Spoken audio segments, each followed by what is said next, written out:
rail fans, and welcome back to a new video here on the Rusty Boxcar channel. A couple of things for you here today. Number one, for longtime fans of the channel, you'll notice a huge change in the background of the home studio here. We have finally painted the door that we put up a couple of years ago. As you can see behind me, it is a nice bright coat of white now. So that's a huge change for us. And then second up, and the real excitement of the day, is that we have a pretty cool video here for you from halfway around the world. We're going to take a tour today of the National Railways Museum of Zimbabwe. My boss at work recently took a trip to Africa and knows about my love of trains and was nice enough to take several pictures, I'd say well over 100 pictures for us.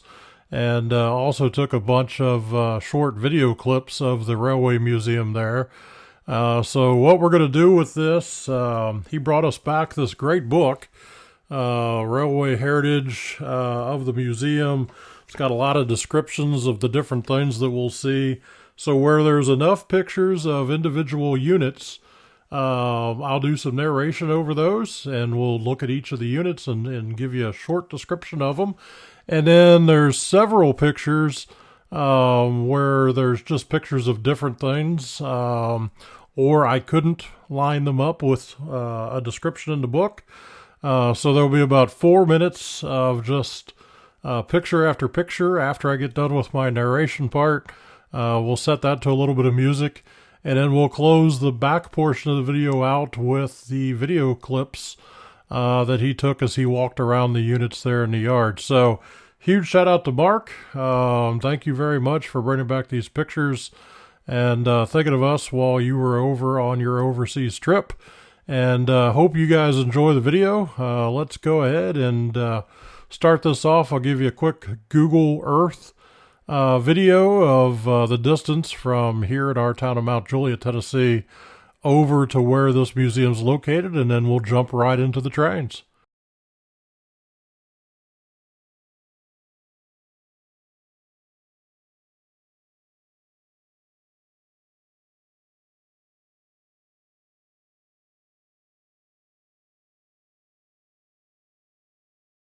Up first, we have locomotive number 1, the Rhodesia, a 060 tank locomotive manufactured in 1929. And up next, we have a 7th class, number 43. This one's a 480, manufactured in 1903 by the North British Locomotive Works in Scotland. These were popular with the engineers, and during World War I, 6 were purchased by South Africa. Last service was 1964. Next up, we've got a 9A class, number 122. This is a 480 that was manufactured in 1917. These were built by the American Locomotive Company, and the transatlantic order was necessary given the difficulty faced by British manufacturers during World War I. These were last used in 1963 after failing to cope with the steep gradients and heavy traffic on the Umtali line. They were very unpopular and withdrawn from mainline duties, regraded to shunting duties until their end. Up next, we've got 16th class number 600. This is a Gerault locomotive, 16th class 282 plus 282.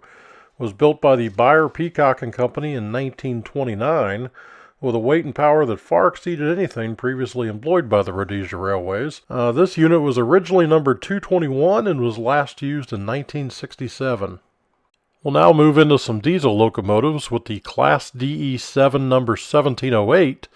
36 of these units were purchased and manufactured between 1971 and 1973. By March of 1992, all had been scrapped.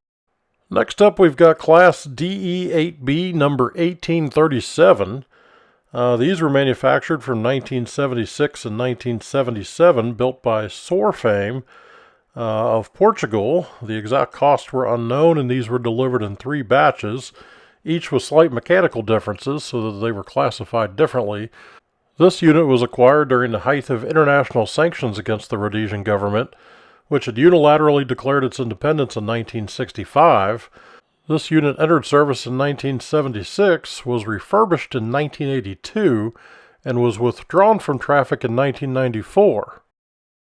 Now we'll take a look at a couple of the coaches. This one is Coach 754, a private saloon car, built by the Cravens Railway Carriage and Wagon Company in England, entered service in 1929. Two nearly identical private luxury saloons were supplied to the Mashonaland Railways. This one was used by the general manager of the railway, while number 753 was used by the governor of the colony of Southern Rhodesia. This one seems to be in pretty good shape and is being kept indoors under roof in order to maintain its integrity. This one's one of my favorites. It's the armored rail car, the Jackal. This was built locally in the late 1970s and intended to be used as an armored escort vehicle for passenger trains during the later stages of their civil conflict, was capable of carrying 35 personnel, either police, railway security, or troops, and was powered by a Leland 680 diesel engine. It was heavily plated with protective steel, which proved to be seriously underpowered and was rarely used, was placed in the Railway Museum at the conclusion of the war, but has been rehabilitated a few different times and pulled back into service, finally returned to the Railway Museum in July of 2019 and has been partially restored to its current status.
Thanks for watching this video. I hope you all enjoyed it out there. If you did, please drop down below and click that thumbs up button to give us a like. Also, don't forget to subscribe to our channel, either clicking the subscribe button down below, or you can hit the Rusty Boxcar logo on the right side of the screen. Drop us a comment also. We enjoy those and we'll try to answer them as fast as we can.